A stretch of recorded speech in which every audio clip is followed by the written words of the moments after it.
अस्सलाम वालेकुम viewers. TJ easy crochet में ताहिरा जबीन आपको खुशामदीद कहती है। चूँकि ये बिल्कुल बिगनर्स के लिए मैंने शुरू किया है, तो इसमें पहले वीडियो में मैंने आपको सिखाया था कि क्रोशिया पकड़ना कैसे है, उनको कैसे होल्ड करना है और नॉट कैसे लगानी है पहले, और फिर उससे चेन कैसे बनानी है। आज मैं आपको क्रोशिया के कुछ ऐसे बुनियादी टांके सिखाऊंगी कि अगर आपको इनकी प्रैक्टिस हो गई तो फिर आपके लिए क्रोशिया का कोई बड़े से बड़ा प्रोजेक्ट और मुश्किल से मुश्किल डिज़ाइन बनाना जो है वो मुश्किल नहीं रहेगा। फिर जब भी नेक्स्ट मैं आपको बताया करूँगी डिज़ाइन में कि यहाँ आपने ये वाला टांका लगाना है यहाँ पे, ये तो आप करते चले जाएंगे और आपकी चीज़ बनती जाएगी। इन बुनियादी टांकों के नाम मैं आपको बताती चलूँ। तस्वीर में आप देख रहे हैं, बिल्कुल बारीक से शुरू करें। जो सबसे पहले एक चेन आपको नज़र आ रही है, चेन के आगे थोड़ी सी जिस तरह डबल चेन हो, इस तरह का आपको एक नज़र आएगा पैटर्न। मैंने जो तस्वीर में आप देख रहे हैं, इसको कहते हैं स्लिप स्टिच। स्लिप स्टिच कह लेंगे, या इसको आप जो है वो स्किप स्टिच भी कह लेंगे, या आप हाफ सिंगल भी कह सकते हैं। उसके बाद सिंगल स्टिच आएगा, जो कि उससे थोड़ा सी आपको चौड़ी पट्टी नज़र आएगी। उसके बाद हाफ डबल क्रोशे है, और उसके बाद जो है वो डबल क्रोशे है, और फिर ट्रिपल क्रोशे। तो ये 4-5 ही हैं और बहुत आसान है। इनको बनाने की टेक्निक आप तसल्ली से सीख लें। और ये मैं 2 हिस्सों में बनाऊंगी ताकि आपको सीखना आसान हो। तो कुछ टांके आज सिखाऊंगी, कुछ इसके बाद अगली वीडियो में आपको सिखाऊंगी, ठीक है। तो और जितने भी डिज़ाइन होंगे उसमें ये टांके इस्तेमाल होंगे, या इन्हीं का कोई कॉम्बिनेशन इस्तेमाल हो रहा होगा, या इन्हीं की कोई मॉडिफिकेशन होगी। तो चलिए शुरू करते हैं। तो सबसे पहले बनाते हैं स्लिप स्टिच या फिर हाफ सिंगल स्टिच। ये हम नीचे रखा हुआ सिरा, अब ये मैंने एक्स बना दिया। एक्स बनाकर यहाँ से मैंने नीचे उतारा और इसके अंदर से ये लंबे वाला धागा यूँ निकाल लिया, जैसे गिरा लगाते हैं, आप समझ लें, ठीक है। ये देखें, ये एक नॉट लग गई है। इस नॉट के अंदर अब आप ये क्रोशिया डाल लेंगे और इसको आप मुनासिब सा टाइट कर लेंगे। बहुत ज़्यादा नहीं कसना, बहुत ज़्यादा ढीला भी ना हो, जो आसानी से आपका इसमें क्रोशिया फिरता रहे। अब ये लंबे वाला धागा ये उंगली पे लपेट लिया, ठीक है। अब मैं यहाँ पर चेन्स बनाऊंगी।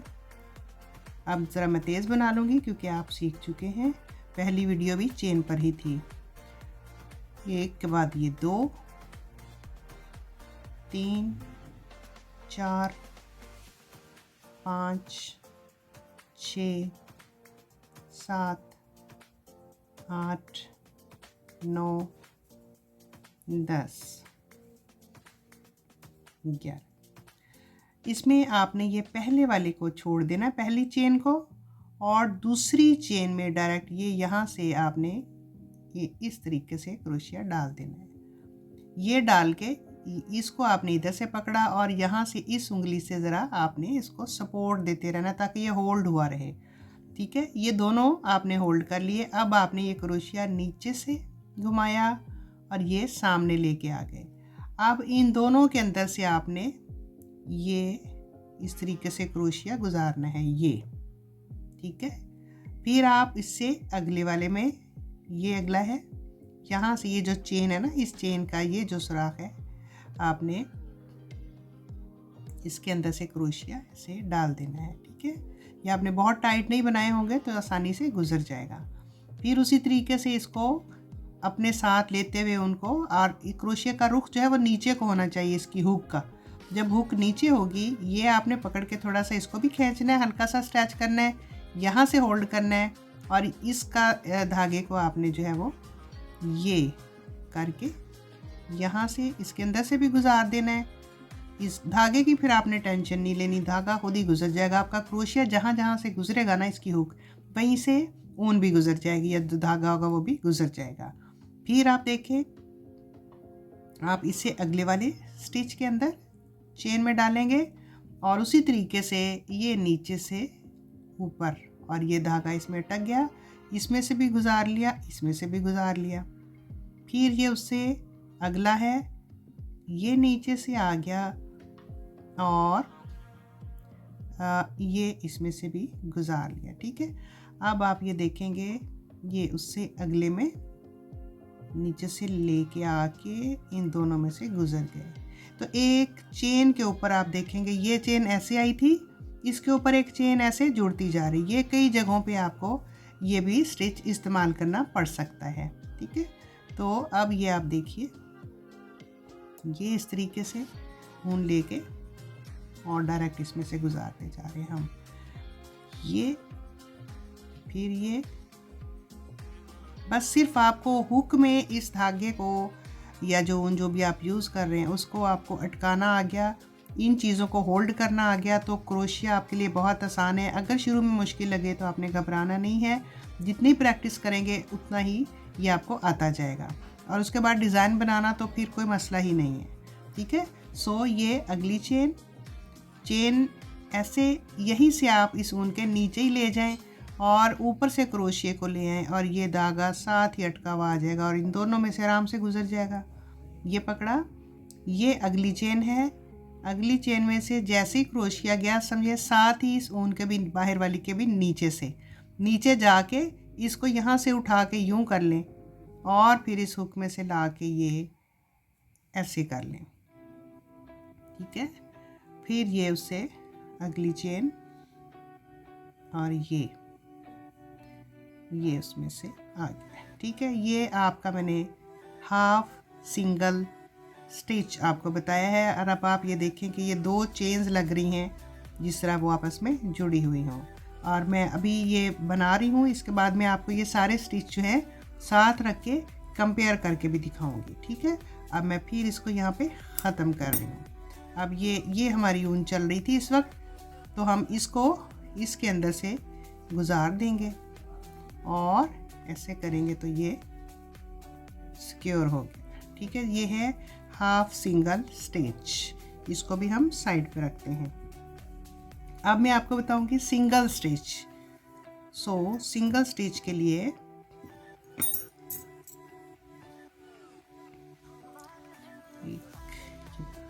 ये आप सारे तरीके देखते हैं, जिसको जो आसान हो वो कर ले। मकसद हमारा सिर्फ यही है कि हमने उनको कैसे परोते चले जाना है। तो ये एक और एक के बाद जो है यहाँ से पकड़ लिया मैंने दोनों को, फिर मैंने इधर से एक इसमें और फिर एक और, तो फिर इसको खींचूंगी, मेरा पहला स्टिच बन गया। 1 2 3 4 5 6 7 8 9 10 और 11 चेन बन गई। अब इसके ऊपर सिंगल स्टिच बनाना है। सिंगल स्टिच के लिए हम क्या करेंगे, इसी तरीके से ये पहली वाली चेन छोड़ देंगे। एक तो ये इसमें है ना ऑलरेडी, ये नहीं, इसके बाद जो पहली चेन दिख रही है इस चेन को हम छोड़ देंगे। उसके बाद ये अगली चेन है दूसरी, इसमें से क्रोशिया को ये इस तरीके से गुजारेंगे और उसी तरीके से ऊन वापस लाएंगे। अब हाफ सिंगल में तो हम यहाँ से जो ऊन लेके आ रहे थे उसको इस ऊपर वाले में से भी गुजार देते थे। अब हम यहाँ रुकेंगे, यहाँ से नहीं गुजारेंगे, बल्कि अब हम एक दफ़ा और यहाँ पर आके फिर ऊन लपेटेंगे। लपेटने के बाद अब इन दोनों के अंदर से गुजार देंगे। ठीक है, ये है मुकम्मल एक सिंगल स्टिच। फिर आप देखें ये उससे अगले वाली चेन, ये देखें, और उसी तरीके से ये बाहर निकाला। बाहर निकालने के बाद फिर हमने एक दफ़ा, ठीक है, ये बाहर लाकर यहाँ से पकड़ा और बड़ी आसानी से ये क्रोशिया नीचे से इसके ला के ऊपर से टर्न करके ले आएंगे तो ये लिपट जाएगा। अब इन दोनों के अंदर से ये गुजार देंगे, फिर उससे अगला, फिर ये बाहर निकाला और फिर एक दफ़ा लपेट कर फिर हमने उसको निकाल दिया। फिर हम उससे अगले स्टिच पे चले जाएंगे, उसमें डालेंगे। इसमें डालते ही इस ऊन के नीचे से और फिर क्रोशिया के ऊपर से लेके आएंगे और इसमें से निकाल लेंगे। ठीक है, दोनों में से नहीं गुजारेंगे। और एक दफ़ा अब फिर ये क्रोशिया इसके नीचे से और यूँ ऊपर से ला के फिर लपेटेंगे और इसको इन दोनों के अंदर से गुजार देंगे। ये देखिए, ये अगली चेन, उसमें से निकाला, फिर एक दफ़ा लपेटा और फिर इसमें से निकाल लिया।